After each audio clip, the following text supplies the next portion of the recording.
How to cast a baitcasting reel.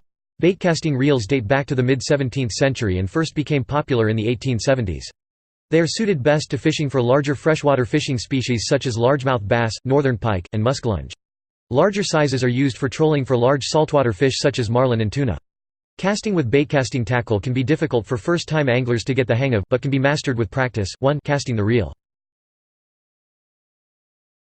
Reel in the line. Reel the line in until your bait or lure is 6 to 12 inches (15 to 30 centimeters) from the rod tip. If you have a sinker or bobber attached to the line, it should be 6 to 12 inches from the rod tip instead.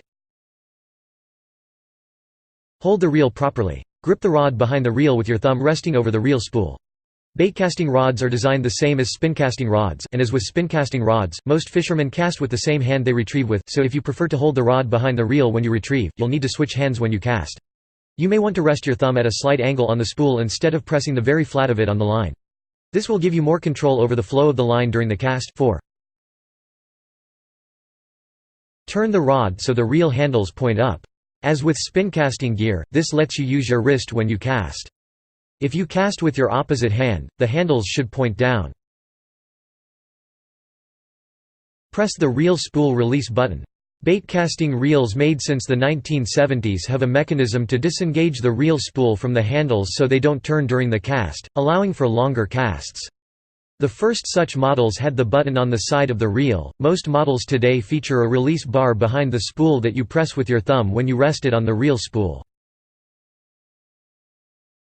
Bend your casting arm. You need to bend your casting arm at the elbow so that the crook of your arm begins to approach a right angle. As you do, raise your rod until its tip goes slightly past vertical. This will give you the correct positioning to send the line out. Sweep the rod forward until it reaches eye level. This is about 30 degrees above horizontal, or the 10 o'clock position. As you do so, lift your thumb off the reel spool enough so that the weight of your bait or lure pulls line off the spool as it is propelled toward the target.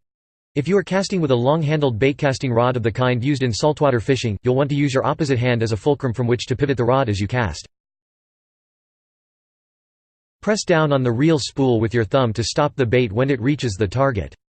This is similar to pressing the button on a spincasting reel to break the line. However, not applying your thumb soon enough leads to the spool continuing to turn after your bait hits the water, creating an overrun or bird's nest that you'll have to straighten out before you can retrieve your lure.